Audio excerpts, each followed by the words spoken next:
우리가 걷는 기나긴 신앙의 여정 속에는 때로 길을 잃은 듯 막막하고 어둡게 느껴지는 순간들이 찾아옵니다. 바로 그럴 때 성인들의 삶은 밤하늘의 별처럼 우리의 길을 밝혀주는 등불이 되어줍니다. 가톨릭 신자로서 더 깊은 믿음을 찾고 용기를 얻으며 하느님의 말씀에 더 가까이 다가가고자 하는 모든 이들에게 성인들의 이야기는 영원한 영감의 원천입니다. 수세기에 걸쳐 이 놀라운 인물들은 성경과 교회의 가르침에 담긴 숭고한 덕을 온몸으로 살아냈습니다. 그들은 용기, 지혜, 믿음, 그리고 자기희생의 상징으로 우리 곁에 서 있습니다. 그들의 삶은 결코 순탄하지 않았습니다. 오히려 가장 굳건한 영혼마저 시험에 들게 할 시련과 역경으로 가득했습니다. 하지만 모든 성인은 그리스도의 가르침을 반영하는 각자의 사명을 기꺼이 받아들였고 세대를 넘어 수많은 영혼에게 영감을 주는 유산을 남겼습니다. 오늘 우리는 모든 가톨릭 신자가 알아야 할 열분의 특별한 성인들의 삶 속으로 깊이 들어가 보려 합니다. 이분들은 단순히 올바른 길을 걸었던 것을 넘어 그 길 자체를 새롭게 만들어 모든 후대의 신앙인들에게 깊은 영향을 남긴 분들입니다. 이 성인들의 이야기가 우리에게 이토록 중요한 이유는 무엇일까요? 그 핵심은 우리 각자가 하느님과 더 깊고 인격적인 관계를 맺을 수 있는 길을 보여준다는 데 있습니다. 잔 다르크 성녀의 불굴의 용기에서부터 미카엘 대천사장의 하늘의 보호에 이르기까지 각 성인은 우리 자신의 삶에 직접적으로 와닿는 고유한 성덕의 빛을 발합니다. 결국 그들 역시 우리와 같은 평범한 사람들이었지만 하느님의 부르심에 비범한 방식으로 응답했던 것입니다. 이 은총 가득한 여정을 시작하기에 앞서 잠시 여러분의 마음을 모아주시면 감사하겠습니다. 만약 이 이야기가 여러분의 마음에 작은 울림이라도 준다면 좋아요를 눌러 이 콘텐츠가 더 많은 이들에게 닿을 수 있도록 도와주십시오. 다른 이들과 이 영상을 공유하는 것은 은총을 나누는 아름다운 행위입니다. 저희 채널을 구독하고 알림을 설정하시면 앞으로 이어질 진리를 찾는 여정에 계속해서 함께 하실 수 있습니다. 여러분의 작은 참여는 저희에게 큰 힘이 되며 이 채널을 통해 하느님의 사랑을 전하는 저희의 사명을 이어나갈 동력이 됩니다. 이야기를 듣는 모든 분들 위해 하느님의 평화가 함께하기를 기도합니다. 자, 이제 우리의 첫 번째 성인, 하늘의 군대를 이끄는 위대한 수호자이자 천상전사, 성 미카엘 대천사와 함께 여정을 시작하겠습니다. 성 미카엘 대천사는 단순히 기독교 전승에 등장하는 인물이 아닙니다. 그는 어둠의 세력에 맞서 하늘의 군대를 이끄는 힘과 보호, 그리고 흔들리지 않는 신앙의 거대한 상징입니다. 그의 이름 자체가 누가 하느님과 같으랴? 라는 수사학적 질문으로 이는 시대를 초월하여 하느님의 절대적인 위대함을 일깨우는 강력한 외침으로 울려 퍼졌습니다. 성경에서 미카엘 대천사는 시공을 초월한 영적 전투에 용감하게 맞서는 궁극의 전사로 묘사됩니다. 그는 성경 곳곳에 등장하며 그때마다 하느님에 대한 그의 충실함과 인류의 영혼을 지키려는 그의 사명을 다시 한번 확인시켜줍니다. 성 미카엘 대천사의 역할이 가장 생생하게 드러나는 부분은 요한 묵시록입니다. 여기서 미카엘은 그의 천사들을 이끌고 사탄과 그 추종자들과 천상 대결을 벌여 그들을 하늘에서 추방합니다. 묵시록 12장 7절에서 9절은 이렇게 기록합니다. 그때의 하늘에서 전쟁이 벌어졌습니다. 미카엘과 그의 천사들이 용과 맞서 싸웠습니다. 용과 그의 부하들도 맞서 싸웠지만 당해내지 못하여 하늘에는 더 이상 그들을 위한 자리가 없었습니다. 이 구절은 단지 영적 전쟁의 실제를 보여주는 것을 넘어 하느님의 용사로서 미카엘의 힘과 권위를 드러냅니다. 이는 선과 악 사이에 계속되는 투쟁을 상기시키는 강력한 장면이며 우리가 우리 자신의 삶에서 매일 마주하는 전투이기도 합니다. 그리고 그 싸움에서 미카엘 대천사는 우리의 든든한 보호자입니다. 하지만 미카엘의 역할은 천상계에만 국한되지 않습니다. 다니엘서에서 그는 하느님의 백성을 보호하는 위대한 영도자로 묘사되며 이스라엘이 어려운 시기를 겪을 때 개입하는 수호천사 역할을 합니다. 그의 사명 중 이 보호자로서의 측면은 우리에게 깊은 위안을 줍니다. 이는 미카엘의 목적이 단지 사탄과 싸우는 것만이 아니라 특히 우리가 고통받을 때 인류를 지키기 위해 존재한다는 것을 보여줍니다. 교회는 오래전부터 성 미카엘 대천사의 중요성을 인식하고 그의 존재를 기도와 전통 속에 녹여냈습니다. 1886년 교황 레오 13세는 세상을 위협하는 악마의 세력에 대한 환시를 본 후 성 미카엘 대천사께 드리는 기도를 도입했다고 전해집니다. 이 기도는 미카엘의 중재와 보호를 간청하는 부르짖음입니다.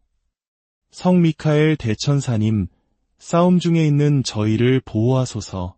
사탄의 악의와 관계에 대한 저희의 보호자가 되소서. 오늘날 전 세계 가톨릭 신자들은 이 기도를 바치며 모든 형태의 악으로부터 용기와 순결, 그리고 보호를 구합니다. 이는 우리가 영적 투쟁에서 결코 혼자가 아니며 우리 곁에서 싸우는 천상의 옹호자가 있음을 일깨워줍니다. 미카엘을 전사로만 생각하면 그의 천상적 임무 속에서 멀게, 심지어는 다가갈 수 없게 느껴질 수도 있습니다. 하지만 많은 이들에게 그는 믿을 수 없을 만큼 인격적인 존재입니다. 신자들은 두려울 때 힘을 얻기 위해, 약하다고 느낄 때 용기를 얻기 위해, 그리고 영적인 해악으로부터 보호받기 위해 미카엘에게 의지합니다. 그의 존재 자체가 도움이 필요한 이들에게 힘의 원천이 되는 것입니다. 흥미롭게도 미카엘의 역할은 단순히 악을 물리치는 것에 그치지 않습니다. 그는 또한 겸손의 모범입니다.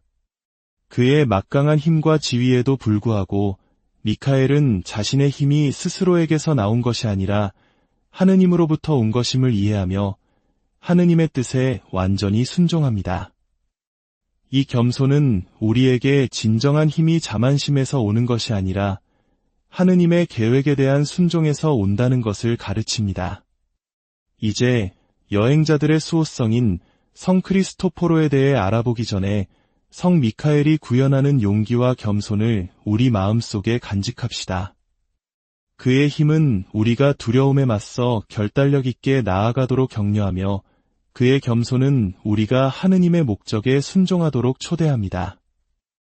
성 크리스토포로는 가톨릭 전통에서 가장 사랑받는 성인 중 한 분입니다. 그는 여행자들의 수호성인으로 널리 알려져 있을 뿐만 아니라 신앙이 어떻게 우리 삶에 가장 무거운 짐을 지는데 도움이 되는지를 보여주는 상징이기도 합니다. 그의 이야기는 전설에 둘러싸여 있지만 겸손과 힘, 그리고 가장 힘든 도전마저 은총으로 감당할 용기에 대한 강력한 교훈을 줍니다. 전승에 따르면 크리스토포로는 거대한 체구와 힘을 가진 사람이었습니다. 그는 세상에서 가장 위대한 왕을 섬기기로 결심했습니다. 하지만 인간왕이 악마를 두려워하는 것을 보고 악마야말로 더 강력할 것이라 생각하여 그를 찾아 나섰습니다. 그러나 심지어 악마마저 십자가의 상징을 두려워하는 것을 발견했습니다. 이 깨달음은 크리스토포로를 그리스도교로 이끌었고 그는 그리스도야말로 힘과 진리의 궁극적인 원천임을 이해하게 되었습니다. 그때부터 그는 자신의 힘을 휘두르는 대신 다른 이들을 돕는 봉사를 통해 자신을 낮추기로 맹세했습니다. 성 크리스토포로의 가장 유명한 이야기는 그가 위험한 강을 건너는 사람들을 돕던 어느 날 밤에 일어납니다. 한 어린아이가 다가와 강을 건너게 해달라고 부탁했습니다. 그는 아이를 어깨에 태우고 물속으로 들어갔습니다. 그런데 강을 건널수록 아이는 점점 더 무거워졌고 마침내 크리스토포로는 온 세상을 어깨에 짊어진 것처럼 느꼈습니다. 엄청난 무게에 힘겹게 강 저편에 도달했을 때 그는 그 아이가 바로 그리스도 자신이었음을 알게 되었습니다. 아이는 그에게 말했습니다. 너는 세상뿐만 아니라 세상을 만드신 분을 옮겼느니라. 이 강력한 순간은 성 크리스토포로의 사명의 본질을 포착합니다.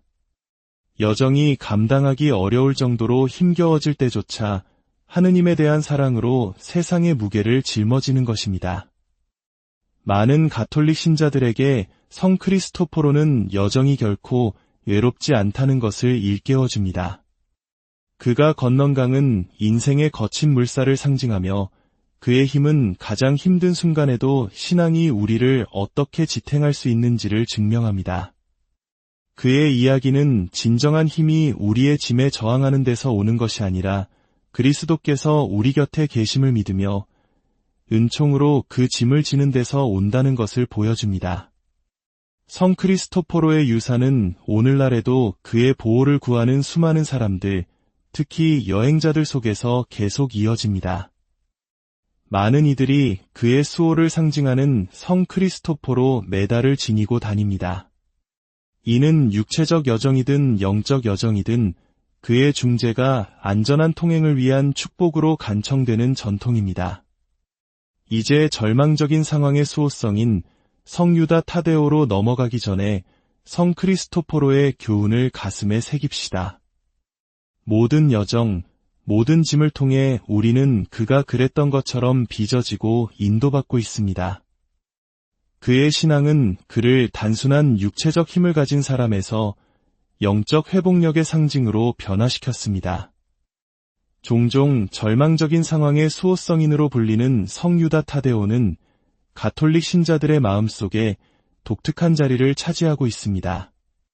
그는 인생의 가장 어두운 시련에 직면한 이들에게 희망의 등대와 같은 존재입니다. 복음서에서 타데오로 알려진 유다는 예수님께서 선택하신 12사도 중 한 명이었습니다. 성 유다 타데오가 절망적인 상황의 수호성인으로 존경받게 된 것은 아마도 그가 부활 이후 그리스도의 가르침을 전파하면서 겪었던 엄청난 도전들에서 비롯되었을 것입니다. 전승에 따르면 성 유다는 복음을 나누기 위해 멀리 넓게 여행하며 수많은 고난과 적대에 맞섰지만 결코 포기하지 않았습니다.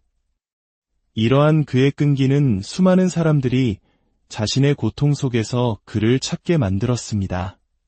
그들은 유다에게서 자신의 고통을 이해하는 동반자를 그리고 그의 중재를 통해 희망을 주는 성인을 발견합니다. 그의 삶은 하느님께는 모든 것이 가능하다는 마테오 복음 19장 26절의 약속을 떠올리게 합니다. 오늘날에도 전 세계 수백만 명의 신자들이 성유다 타데오에게 기도를 바칩니다. 그들은 질병, 재정적 어려움, 관계의 위기 등 희망이 보이지 않는 상황에서 그의 도움을 청합니다. 한국의 많은 신자들도 지푸라기라도 잡는 심정으로 성유다 타데오 성인께 간절한 기도를 올립니다. 그의 이름은 희망 그 자체가 되어 가장 깊은 절망 속에서도 하느님의 자비는 결코 우리를 떠나지 않음을 일깨워줍니다. 성유다 타데오의 삶은 우리에게 깊은 영적 교훈을 줍니다. 그것은 바로 우리 자신의 시련을 다른 이들을 위한 희망의 원천으로 바꿀 수 있다는 것입니다. 이제 성가정의 겸손하고 충실한 보호자 성요셉의 이야기로 넘어가겠습니다. 성유다 타데오가 절망 속에서 우리에게 보여준 불굴의 희망을 기억하며 우리 역시 다른 이들에게 희망의 빛이 될 수 있음을 믿읍시다. 성요셉은 성경에서 단 한마디의 말도 남기지 않았지만 그의 삶 자체가 강력한 메시지를 전달하는 성인입니다. 그는 예수님의 양아버지이자 성모 마리아의 남편으로서 조용한 순종과 흔들리지 않는 믿음, 그리고 깊은 사랑으로 성가정을 지킨 겸손한 목수였습니다. 그의 이야기는 우리에게 진정한 위대함이 화려한 업적이 아닌 묵묵한 헌신과 성실함에 있음을 가르쳐줍니다. 요셉은 마리아가 성령으로 잉태했다는 사실을 알았을 때 인간적인 혼란과 고뇌에 직면했습니다. 당시 율법에 따르면 그는 마리아를 고발할 수도 있었지만 그는 의로운 사람이었기에 그녀를 보호하기로 결심합니다. 바로 그때 천사가 꿈에 나타나 하느님의 계획을 알려주었고 요셉은 주저없이 그 뜻을 받아들였습니다. 이는 그의 깊은 믿음과 하느님에 대한 절대적인 신뢰를 보여주는 순간입니다.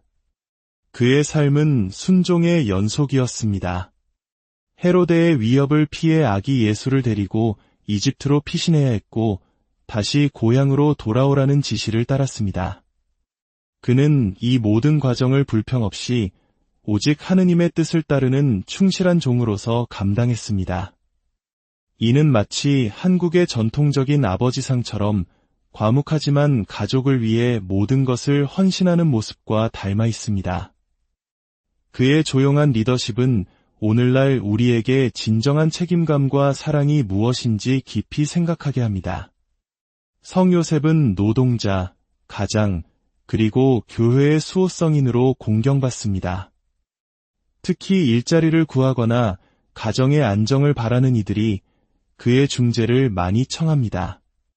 그의 삶은 우리에게 평범한 일상 속에서 거룩함을 찾을 수 있음을 보여줍니다.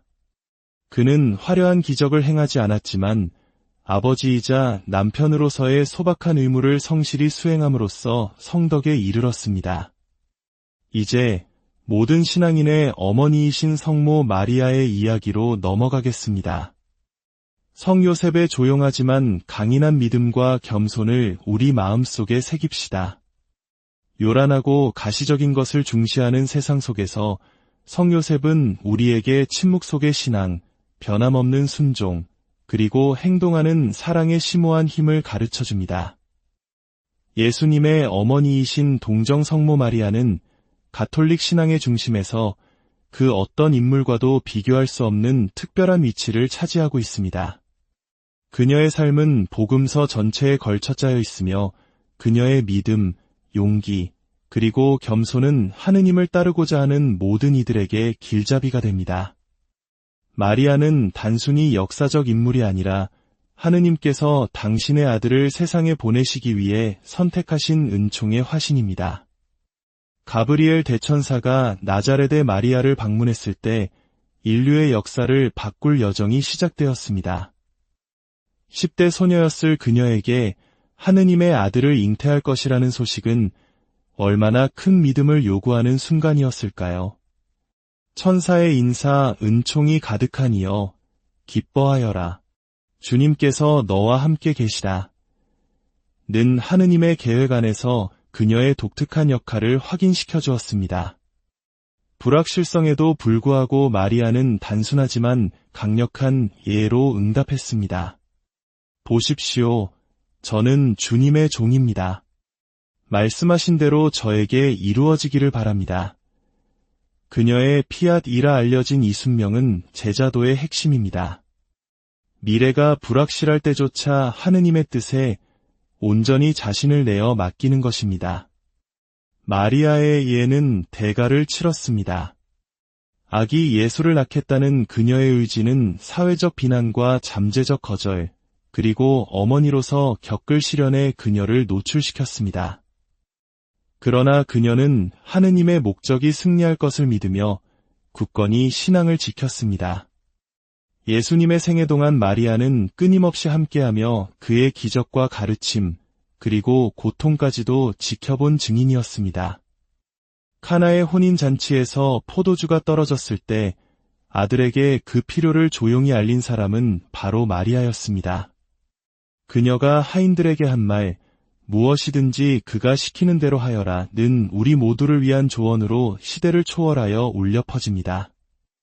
그러나 마리아의 신앙이 가장 심오하게 시험받은 곳은 십자가 아래였습니다. 그곳에 서서 그녀는 아들의 고통과 죽음을 목격했습니다. 그 순간 그녀의 슬픔은 상상을 초월하지만 원망이나 절망 없이 그것을 감내하는 그녀의 힘은 이해를 넘어서는 사랑을 말해줍니다.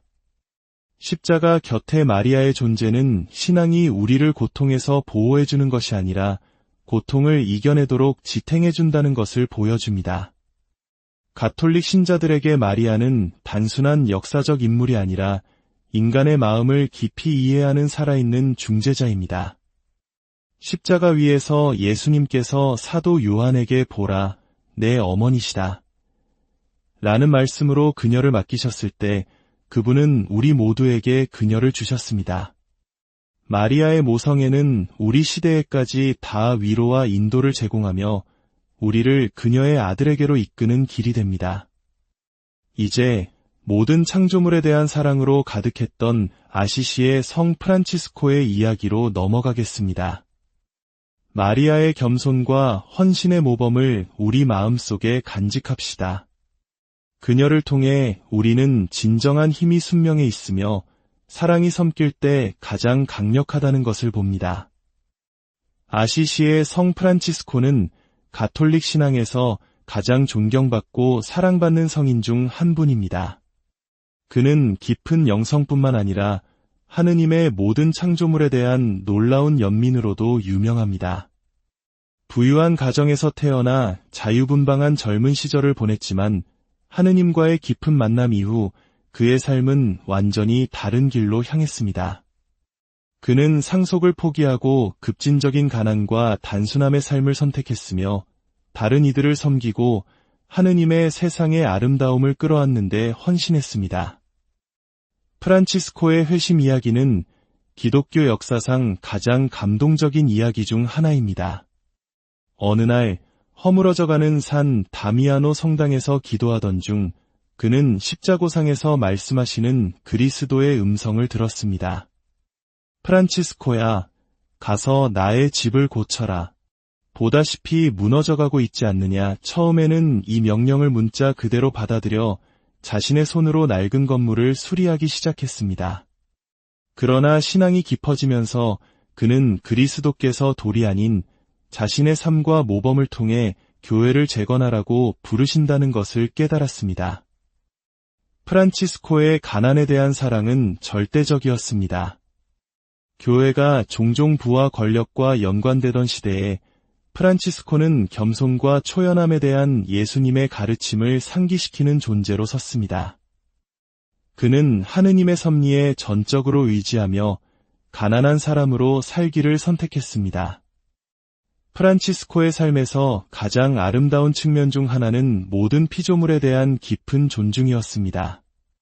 그는 창조물들을 자신의 형제자매라고 불렀습니다. 그의 유명한 태양의 창가는 자연 세계와의 이 깊은 유대감을 반영합니다. 그는 태양 형제, 달 자매, 불 형제, 물 자매를 통해 하느님을 찬미했습니다. 프란치스코는 가장 작은 새에서부터 가장 높은 나무에 이르기까지 주변의 모든 것에서 신성을 보았고 모든 창조물이 하느님의 아름다움을 반영한다고 믿었습니다. 오늘날 환경위기에 직면한 우리에게 그의 가르침은 그 어느 때보다 더 큰 울림을 줍니다. 그의 연민은 가난하고 소외된 이들에게까지 확장되었습니다. 그는 사회가 버린 이들을 찾아가 나병 환자를 껴안고 굶주린 이들을 먹였으며 병든 이들을 위로했습니다. 십자군 전쟁 중에는 평화를 이루기 위해 이집트로 건너가 술탄 알카미를 만나기도 했습니다. 이는 시대를 앞서간 평화 만들기에 강력한 모범이었습니다. 이제 신학과 철학의 거장 성 토마스 아퀴나스의 이야기로 넘어가겠습니다. 프란치스코를 통해 우리는 복음이 가장 생생한 색채로 살아나는 것을 봅니다. 그의 삶이 우리에게 겸손 속에서 하느님을 찾고 연민으로 다른 이들을 섬기며 하느님께 헌신하는 모든 순간에서 기쁨을 찾도록 영감을 주기를 바랍니다. 성 토마스 아퀴나스는 가톨릭 신학과 철학에서 가장 존경받는 사상가 중 한 명으로 그의 업적은 수세기가 지난 오늘날에도 기독교 사상에 계속해서 영향을 미치고 있습니다. 천사 박사로 알려진 그는 하느님의 신비를 이해하고 명확하게 설명하는 데 평생을 바쳤습니다. 그에게 진리 추구는 단순한 학문적 활동이 아니라 인간의 이성을 신적 계시와 조화시키려는 깊은 영적 노력이었습니다. 토마스는 신앙과 이성이 대립하는 힘이 아니라 같은 진리로 이끄는 두 개의 길이라고 보았습니다. 그의 가장 위대한 업적인 신학대전은 기독교 신앙의 거의 모든 측면을 체계적으로 탐구한 방대한 저서입니다. 이 저작은 논리와 이성을 통해 하느님의 존재와 본질을 탐구하며 신앙이 결코 맹목적인 것이 아니라 깊은 지적 토대 위에 세워질 수 있음을 보여줍니다. 그의 삶의 마지막에 토마스는 깊은 신비 체험을 한 후 내가 본 것에 비하면 내가 쓴 모든 것은 지푸라기와 같다고 말하며 글쓰기를 멈추었다고 전해집니다. 이 말은 그의 지적 여정이 결국 하느님의 무한한 신비 앞에 겸손하게 머무르는 것으로 끝났음을 보여줍니다. 그는 우리에게 지식의 추구가 결국 우리를 하느님께 대한 더 깊은 경외심으로 이끌어야 함을 상기시킵니다. 이제 교회의 반석이라 불리는 성 베드로의 이야기로 넘어가겠습니다. 성 토마스 아퀴나스가 보여준 것처럼 우리의 믿음을 이해하려는 노력 또한 하느님을 향한 아름다운 사랑의 표현임을 기억합시다. 성 베드로는 예수님의 수제자이자 초대 교황으로서 그의 삶은 인간적인 약점과 놀라운 신앙의 변화를 모두 보여주는 극적인 여정입니다. 그는 원래 시몬이라는 이름의 갈릴레아 어부였지만 예수님을 만난 후 그의 삶은 완전히 새로운 방향으로 나아갔습니다.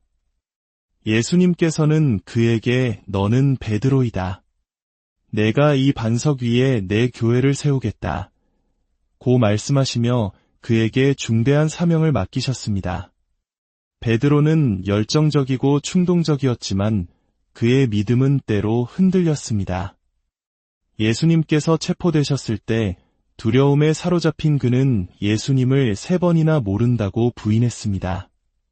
그러나 이 배신은 그의 끝이 아니었습니다. 오히려 깊은 겸손으로 나아가는 전환점이 되었습니다. 닭 우는 소리를 듣고 예수님의 말씀을 기억하며 통곡한 그의 눈물은 실패에도 불구하고 그리스도를 향한 그의 사랑이 얼마나 깊었는지를 증명합니다. 부활하신 예수님께서는 베드로에게 다시 기회를 주셨습니다. 갈릴레아 호숫가에서 3번 내가 나를 사랑하느냐 고 물으셨고 베드로는 3번 사랑을 고백하며 배신의 상처를 치유받았습니다. 예수님의 마지막 명령 내 양들을 돌보아라는 그의 사명을 확고히 했습니다. 성령 강림 이후 베드로는 완전히 다른 사람으로 변화했습니다. 한때 주저하던 제자는 담대한 설교자가 되어 박해의 위협 앞에서도 결코 흔들리지 않았습니다. 그의 삶은 하느님께서 아무리 결점 많은 우리일지라도 변화시키고 구원하며 강하게 하실 수 있다는 힘의 증거입니다. 전승에 따르면 그는 로마에서 순교했으며 그리스도께 대한 존경의 표시로 십자가에 거꾸로 매달려 죽기를 청했다고 합니다. 이제 프랑스의 구원자이자 용맹한 성녀 잔 다르크의 이야기로 넘어가겠습니다. 베드로의 삶에서 우리는 결코 하느님을 찾는 것을 멈추지 않았던 마음의 아름다움을 봅니다. 그의 여정은 신앙이 우리에게 신뢰하고 인내하며 온 마음을 다해 사랑하라고 부르는 순례의 길임을 상기시킵니다. 성녀 잔 다르크는 역사상 가장 비범하고 용감한 성인 중 한 명으로 신적인 부르심의 힘과 그 부르심을 따르기 위해 어떤 대가라도 치를 용기에 대해 이야기합니다. 15세기 프랑스의 평범한 시골 소녀였던 그녀는 13세의 성인들과 천사들의 음성을 듣기 시작했습니다. 그 음성은 그녀에게 불가능해 보이는 사명, 즉 프랑스를 적으로부터 승리로 이끌고 살을 7세를 왕위에 오르게 하라는 것이었습니다. 혼란스러운 100년 전쟁 시대에 그녀의 사명은 급진적이고 위험했습니다. 그러나 그녀는 흔들리지 않는 믿음으로 자신의 소명을 향해 나아갔습니다. 그녀의 진실함과 확신은 마침내 왕과 군 지휘관들의 회의적인 마음을 움직였습니다.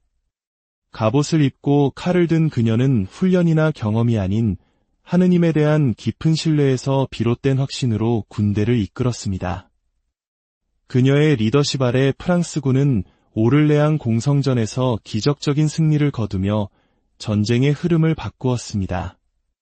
그러나 그녀의 여정은 깊은 고통의 길이기도 했습니다. 결국 그녀는 배신당하고 영국군에 붙잡혀 이단으로 몰려 재판을 받았습니다. 잔인한 재판 과정 내내 그녀는 자신의 신념을 굳게 지켰고 자신을 인도했던 음성을 부인하기를 거부했습니다. 결국 그녀는 유죄 판결을 받고 화형에 처해졌습니다. 불과 19세의 나이에 그녀는 자신의 삶을 정의했던 것과 같은 힘과 믿음으로 운명을 마주했습니다. 그녀의 마지막 말은 예수님의 이름을 부르는 외침이었고 그녀를 부르신 하느님에 대한 변함없는 믿음의 최종 증거였습니다. 잔 다르크의 비극적인 죽음은 그러나 패배가 아니었습니다. 그녀의 순교는 다가올 세대들에게 영감의 등불이 되었습니다. 그녀의 삶은 우리 각자에게 주어진 소명을 돌아보게 합니다. 우리가 같은 충실함과 신뢰로 하느님을 따를 준비가 되어 있는지 묻습니다. 오늘 우리가 함께 살펴본 이 10분의 성인들의 삶을 통해 우리 역시 신앙과 용기, 그리고 연민의 삶을 살도록 부름받았음을 기억합시다. 그들의 이야기는 과거의 이야기가 아니라 바로 지금 우리의 삶을 위한 살아있는 지침입니다.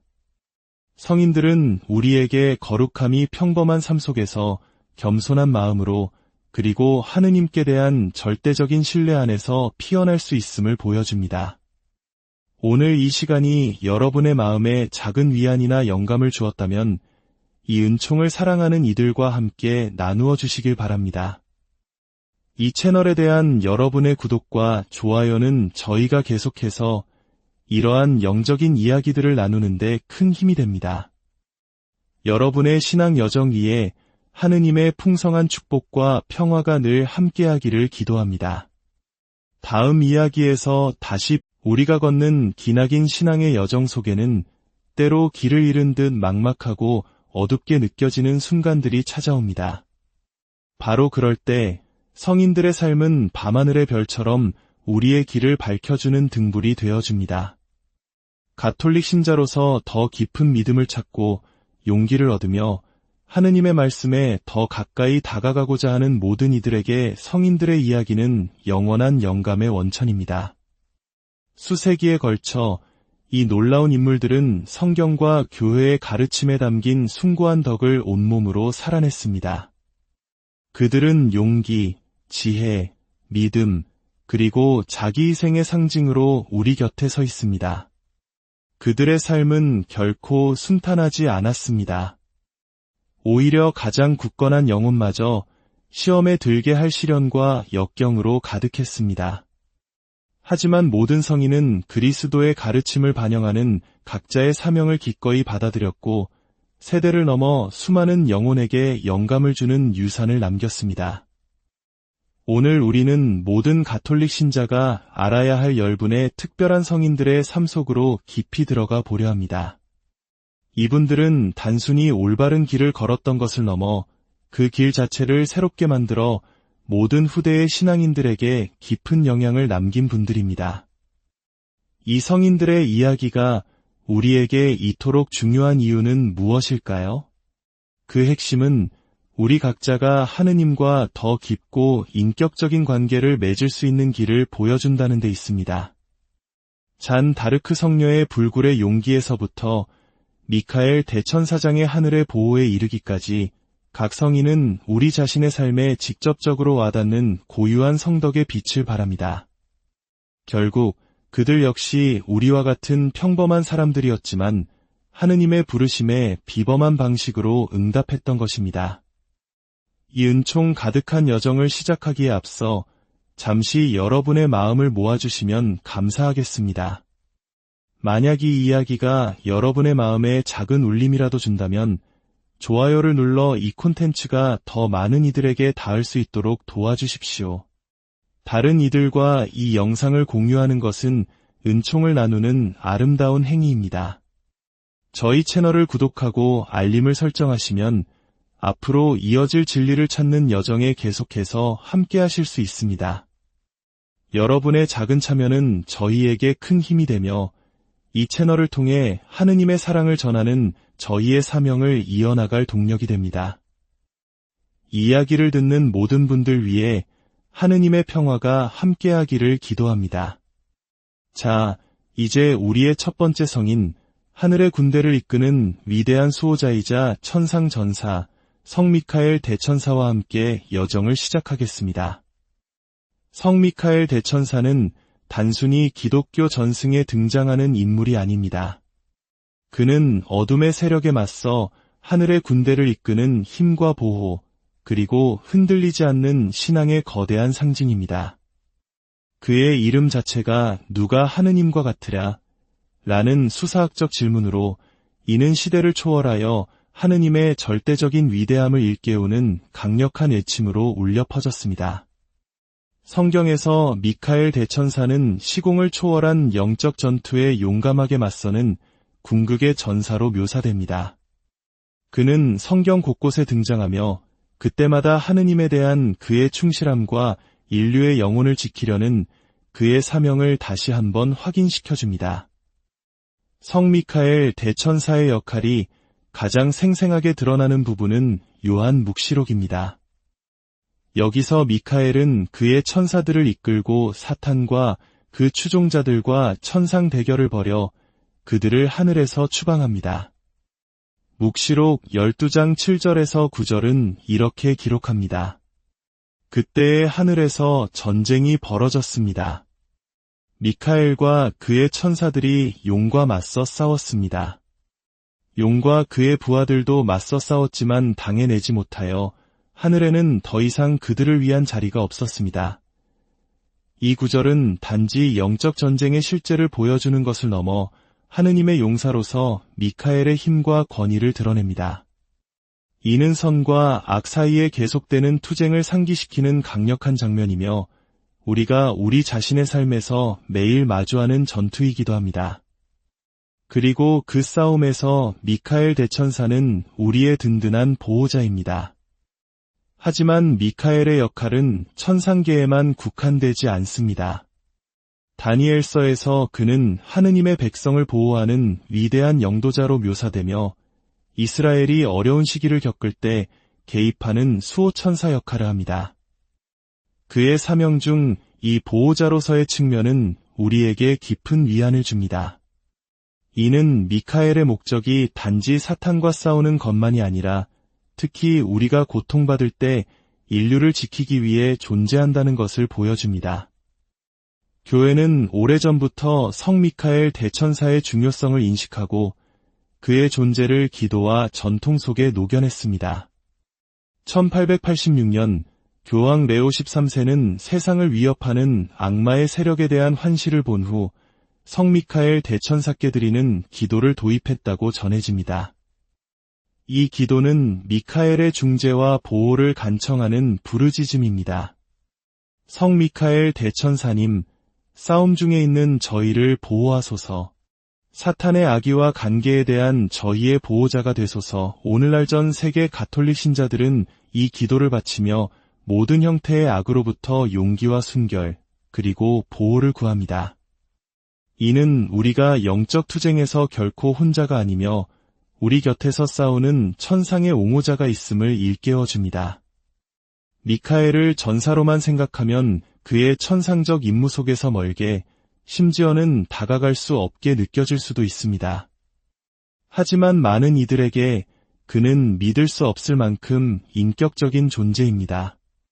신자들은 두려울 때 힘을 얻기 위해, 약하다고 느낄 때 용기를 얻기 위해, 그리고 영적인 해악으로부터 보호받기 위해 미카엘에게 의지합니다. 그의 존재 자체가 도움이 필요한 이들에게 힘의 원천이 되는 것입니다. 흥미롭게도 미카엘의 역할은 단순히 악을 물리치는 것에 그치지 않습니다. 그는 또한 겸손의 모범입니다. 그의 막강한 힘과 지위에도 불구하고 미카엘은 자신의 힘이 스스로에게서 나온 것이 아니라 하느님으로부터 온 것임을 이해하며 하느님의 뜻에 완전히 순종합니다. 이 겸손은 우리에게 진정한 힘이 자만심에서 오는 것이 아니라 하느님의 계획에 대한 순종에서 온다는 것을 가르칩니다. 이제 여행자들의 수호성인 성 크리스토포로에 대해 알아보기 전에 성 미카엘이 구현하는 용기와 겸손을 우리 마음속에 간직합시다. 그의 힘은 우리가 두려움에 맞서 결단력 있게 나아가도록 격려하며 그의 겸손은 우리가 하느님의 목적에 순종하도록 초대합니다. 성 크리스토포로는 가톨릭 전통에서 가장 사랑받는 성인 중 한 분입니다. 그는 여행자들의 수호성인으로 널리 알려져 있을 뿐만 아니라 신앙이 어떻게 우리 삶에 가장 무거운 짐을 지는데 도움이 되는지를 보여주는 상징이기도 합니다. 그의 이야기는 전설에 둘러싸여 있지만 겸손과 힘, 그리고 가장 힘든 도전마저 은총으로 감당할 용기에 대한 강력한 교훈을 줍니다. 전승에 따르면 크리스토포로는 거대한 체구와 힘을 가진 사람이었습니다. 그는 세상에서 가장 위대한 왕을 섬기기로 결심했습니다. 하지만 인간왕이 악마를 두려워하는 것을 보고 악마야말로 더 강력할 것이라 생각하여 그를 찾아 나섰습니다. 그러나 심지어 악마마저 십자가의 상징을 두려워하는 것을 발견했습니다. 이 깨달음은 크리스토포로를 그리스도교로 이끌었고 그는 그리스도야말로 힘과 진리의 궁극적인 원천임을 이해하게 되었습니다. 그때부터 그는 자신의 힘을 휘두르는 대신 다른 이들을 돕는 봉사를 통해 자신을 낮추기로 맹세했습니다. 성 크리스토포로의 가장 유명한 이야기는 그가 위험한 강을 건너는 사람들을 돕던 어느 날 밤에 일어납니다. 한 어린아이가 다가와 강을 건너게 해달라고 부탁했습니다. 그는 아이를 어깨에 태우고 물속으로 들어갔습니다. 그런데 강을 건널수록 아이는 점점 더 무거워졌고 마침내 크리스토포로는 온 세상을 어깨에 짊어진 것처럼 느꼈습니다. 엄청난 무게에 힘겹게 강 저편에 도달했을 때 그는 그 아이가 바로 그리스도 자신이었음을 알게 되었습니다. 아이는 그에게 말했습니다. 너는 세상뿐만 아니라 세상을 만드신 분을 옮겼느니라. 이 강력한 순간은 성 크리스토포로의 사명의 본질을 포착합니다. 여정이 감당하기 어려울 정도로 힘겨워질 때조차 하느님에 대한 사랑으로 세상의 무게를 짊어지는 것입니다. 많은 가톨릭 신자들에게 성 크리스토포로는 여정이 결코 외롭지 않다는 것을 일깨워줍니다. 그가 건넌 강은 인생의 거친 물살을 상징하며 그의 힘은 가장 힘든 순간에도 신앙이 우리를 어떻게 지탱할 수 있는지를 증명합니다. 그의 이야기는 진정한 힘이 우리의 짐에 저항하는 데서 오는 것이 아니라 그리스도께서 우리 곁에 계심을 믿으며 은총으로 그 짐을 지는 데서 온다는 것을 보여줍니다. 성 크리스토포로의 유산은 오늘날에도 그의 보호를 구하는 수많은 사람들, 특히 여행자들 속에서 계속 이어집니다. 많은 이들이 그의 수호를 상징하는 성 크리스토포로 메달을 지니고 다닙니다. 이는 육체적 여정이든 영적 여정이든 그의 중재가 안전한 통행을 위한 축복으로 간청되는 전통입니다. 이제 절망적인 상황의 수호성인 성 유다 타데오로 넘어가기 전에 성 크리스토포로의 교훈을 가슴에 새깁시다. 모든 여정, 모든 짐을 통해 우리는 그가 그랬던 것처럼 빚어지고 인도받고 있습니다. 그의 신앙은 그를 단순한 육체적 힘을 가진 사람에서 영적 회복력의 상징으로 변화시켰습니다. 종종 절망적인 상황의 수호성인으로 불리는 성 유다 타데오는 가톨릭 신자들의 마음속에 독특한 자리를 차지하고 있습니다. 그는 인생의 가장 어두운 시련에 직면한 이들에게 희망의 등대와 같은 존재입니다. 복음서에서 타데오로 알려진 유다는 예수님께서 선택하신 12사도 중 한 명이었습니다. 성 유다 타데오가 절망적인 상황의 수호성인으로 존경받게 된 것은 아마도 그가 부활 이후 그리스도의 가르침을 전파하면서 겪었던 엄청난 도전들에서 비롯되었을 것입니다. 전승에 따르면 성유다는 복음을 나누기 위해 멀리 넓게 여행하며 수많은 고난과 적대에 맞섰지만 결코 포기하지 않았습니다. 이러한 그의 끈기는 수많은 사람들이 자신의 고통 속에서 그를 찾게 만들었습니다. 그들은 유다에게서 자신의 고통을 이해하는 동반자를 그리고 그의 중재를 통해 희망을 주는 성인을 발견합니다. 그의 삶은 하느님께는 모든 것이 가능하다는 마테오 복음 19장 26절의 약속을 떠올리게 합니다. 오늘날에도 전 세계 수백만 명의 신자들이 성유다 타데오에게 기도를 바칩니다. 그들은 질병, 재정적 어려움, 관계의 위기 등 희망이 보이지 않는 상황에서 그의 도움을 청합니다. 한국의 많은 신자들도 지푸라기라도 잡는 심정으로 성유다 타데오 성인께 간절한 기도를 올립니다. 그의 이름은 희망 그 자체가 되어 가장 깊은 절망 속에서도 하느님의 자비는 결코 우리를 떠나지 않음을 일깨워 줍니다. 성유다 타데오의 삶은 우리에게 깊은 영적 교훈을 줍니다. 그것은 바로 우리 자신의 시련을 다른 이들을 위한 희망의 원천으로 바꿀 수 있다는 것입니다. 이제 성가정의 겸손하고 충실한 보호자 성요셉의 이야기로 넘어가겠습니다. 성유다 타데오가 절망 속에서 우리에게 보여준 불굴의 희망을 기억하며 우리 역시 다른 이들에게 희망의 빛이 될 수 있음을 믿읍시다. 성요셉은 성경에서 단 한마디의 말도 남기지 않았지만 그의 삶 자체가 강력한 메시지를 전달하는 성인입니다. 그는 예수님의 양아버지이자 성모 마리아의 남편으로서 조용한 순종과 흔들리지 않는 믿음, 그리고 깊은 사랑으로 성가정을 지킨 겸손한 목수였습니다. 그의 이야기는 우리에게 진정한 위대함이 화려한 업적이 아닌 묵묵한 헌신과 성실함에 있음을 가르쳐줍니다. 요셉은 마리아가 성령으로 잉태했다는 사실을 알았을 때 인간적인 혼란과 고뇌에 직면했습니다. 당시 율법에 따르면 그는 마리아를 고발할 수도 있었지만 그는 유로운 사람이었기에 그녀를 보호하기로 결심합니다. 바로 그때 천사가 꿈에 나타나 하느님의 계획을 알려주었고 요셉은 주저없이 그 뜻을 받아들였습니다. 이는 그의 깊은 믿음과 하느님에 대한 절대적인 신뢰를 보여주는 순간입니다. 그의 삶은 순종의 연속이었습니다. 헤로데의 위협을 피해 아기 예수를 데리고 이집트로 피신해야 했고 다시 고향으로 돌아오라는 지시를 따랐습니다. 그는 이 모든 과정을 불평 없이 오직 하느님의 뜻을 따르는 충실한 종으로서 감당했습니다. 이는 마치 한국의 전통적인 아버지상처럼 과묵하지만 가족을 위해 모든 것을 헌신하는 모습과 닮아 있습니다. 그의 조용한 리더십은 오늘날 우리에게 진정한 책임감과 사랑이 무엇인지 깊이 생각하게 합니다. 성요셉은 노동자, 가장, 그리고 교회의 수호성인으로 공경받습니다. 특히 일자리를 구하거나 가정의 안정을 바라는 이들이 그의 중재를 많이 청합니다. 그의 삶은 우리에게 평범한 일상 속에서 거룩함을 찾을 수 있음을 보여줍니다. 그는 화려한 기적을 행하지 않았지만 아버지이자 남편으로서의 소박한 의무를 성실히 수행함으로써 성덕에 이르렀습니다.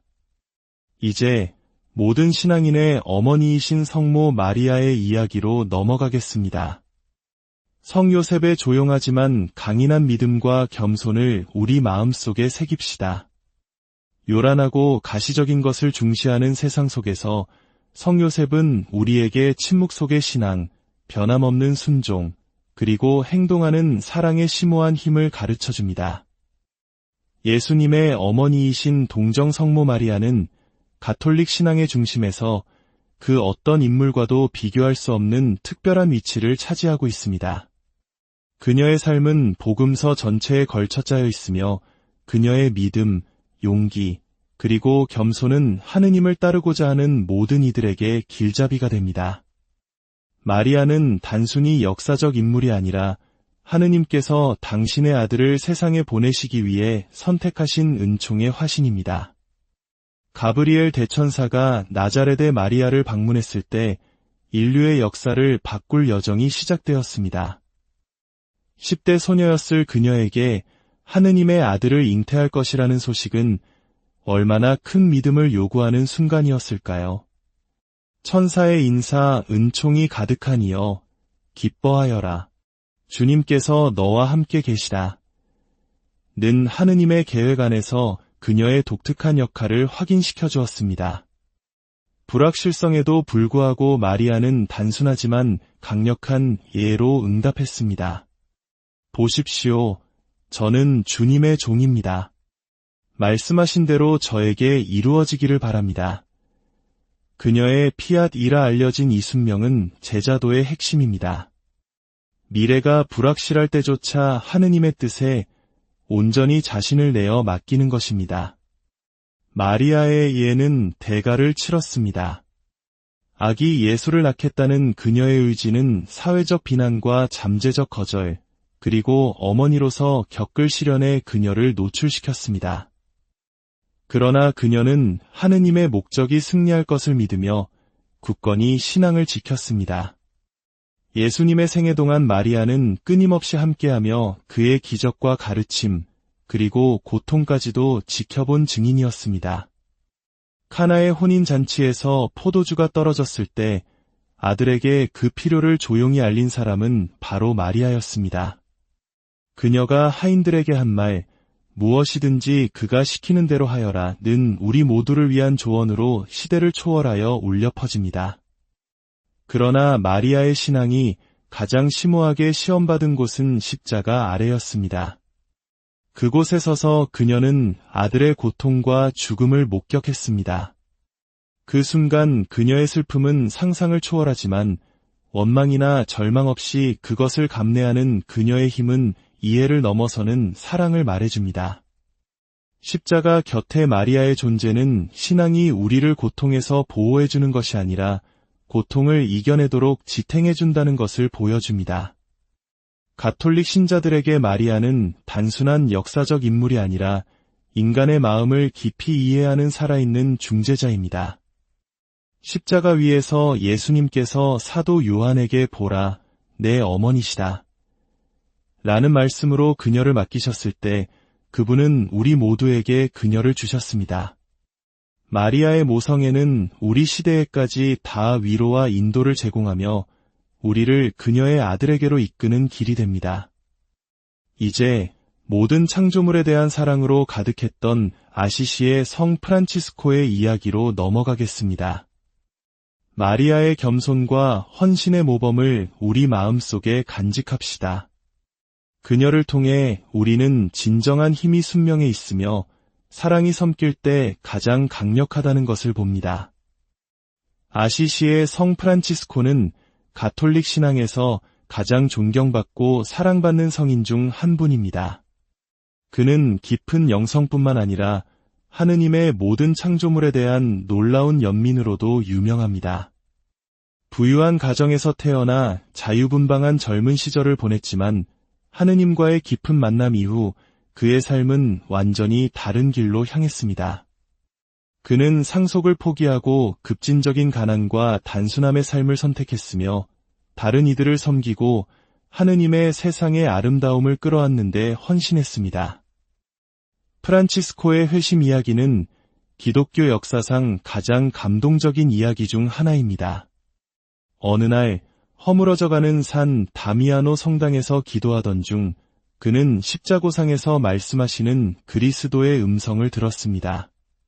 프란치스코야, 가서 나의 집을 고쳐라. 보다시피 무너져가고 있지 않느냐. 처음에는 이 명령을 문자 그대로 받아들여 자신의 손으로 낡은 건물을 수리하기 시작했습니다. 그러나 신앙이 깊어지면서 그는 그리스도께서 돌이 아닌 자신의 삶과 모범을 통해 교회를 재건하라고 부르신다는 것을 깨달았습니다. 프란치스코의 가난에 대한 사랑은 절대적이었습니다. 교회가 종종 부와 권력과 연관되던 시대에 프란치스코는 겸손과 초연함에 대한 예수님의 가르침을 상기시키는 존재로 섰습니다. 그는 하느님의 섭리에 전적으로 의지하며 가난한 사람으로 살기를 선택했습니다. 프란치스코의 삶에서 가장 아름다운 측면 중 하나는 모든 피조물에 대한 깊은 존중이었습니다. 그는 창조물들을 자신의 형제자매라고 불렀습니다. 그의 유명한 태양의 창가는 자연 세계와의 이 깊은 유대감을 반영합니다. 그는 태양 형제, 달 자매, 불 형제, 물 자매를 통해 하느님을 찬미했습니다. 프란치스코는 가장 작은 새에서부터 가장 높은 나무에 이르기까지 주변의 모든 것에서 신성을 보았고 모든 창조물이 하느님의 아름다움을 반영한다고 믿었습니다. 오늘날 환경위기에 직면한 우리에게 그의 가르침은 그 어느 때보다 더 큰 울림을 줍니다. 그의 연민은 가난하고 소외된 이들에게까지 확장되었습니다. 그는 사회가 버린 이들을 찾아가 나병 환자를 껴안고 굶주린 이들을 먹였으며 병든 이들을 위로했습니다. 십자군 전쟁 중에는 평화를 이루기 위해 이집트로 건너가 술탄 알카미를 만나기도 했습니다. 이는 시대를 앞서간 평화 만들기에 강력한 모범이었습니다. 이제 신학과 철학의 거장 성 토마스 아퀴나스의 이야기로 넘어가겠습니다. 프란치스코를 통해 우리는 복음이 가장 생생한 색채로 살아나는 것을 봅니다. 그의 삶이 우리에게 겸손 속에서 하느님을 찾고 연민으로 다른 이들을 섬기며 하느님께 헌신하는 모든 순간에서 기쁨을 찾도록 영감을 주기를 바랍니다.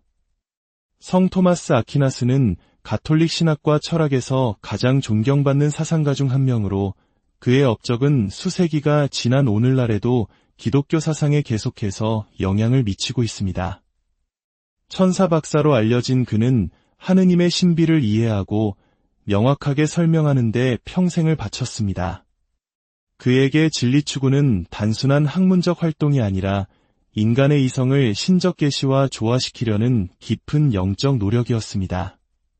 토마스는 신앙과 이성이 대립하는 힘이 아니라 같은 진리로 이끄는 두 개의 길이라고 보았습니다.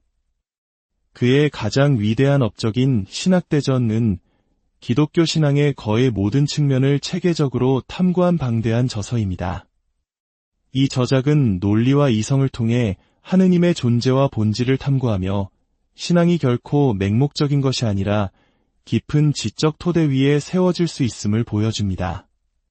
그의 삶의 마지막에 토마스는 깊은 신비 체험을 한 후 내가 본 것에 비하면 내가 쓴 모든 것은 지푸라기와 같다고 말하며 글쓰기를 멈추었다고 전해집니다. 이 말은 그의 지적 여정이 결국 하느님의 무한한 신비 앞에 겸손하게 머무르는 것으로 끝났음을 보여줍니다. 그는 우리에게 지식의 추구가 결국 우리를 하느님께 대한 더 깊은 경외심으로 이끌어야 함을 상기시킵니다. 이제 교회의 반석이라 불리는 성 베드로의 이야기로 넘어가겠습니다. 성 토마스 아퀴나스가 보여준 것처럼 우리의 믿음을 이해하려는 노력 또한 하느님을 향한 아름다운 사랑의 표현임을 기억합시다. 성 베드로는 예수님의 수제자이자 초대 교황으로서 그의 삶은 인간적인 약점과 놀라운 신앙의 변화를 모두 보여주는 극적인 여정입니다. 그는 원래 시몬이라는 이름의 갈릴레아 어부였지만 예수님을 만난 후 그의 삶은 완전히 새로운 방향으로 나아갔습니다. 예수님께서는 그에게 너는 베드로이다. 내가 이 반석 위에 내 교회를 세우겠다. 고 말씀하시며 그에게 중대한 사명을 맡기셨습니다. 베드로는 열정적이고 충동적이었지만 그의 믿음은 때로 흔들렸습니다. 예수님께서 체포되셨을 때 두려움에 사로잡힌 그는 예수님을 3번이나 모른다고 부인했습니다. 그러나 이 배신은 그의 끝이 아니었습니다. 오히려 깊은 겸손으로 나아가는 전환점이 되었습니다. 닭 우는 소리를 듣고 예수님의 말씀을 기억하며 통곡한 그의 눈물은 실패에도 불구하고 그리스도를 향한 그의 사랑이 얼마나 깊었는지를 증명합니다. 부활하신 예수님께서는 베드로에게 다시 기회를 주셨습니다. 갈릴레아 호숫가에서 3번 내가 나를 사랑하느냐 고 물으셨고 베드로는 3번 사랑을 고백하며 배신의 상처를 치유받았습니다.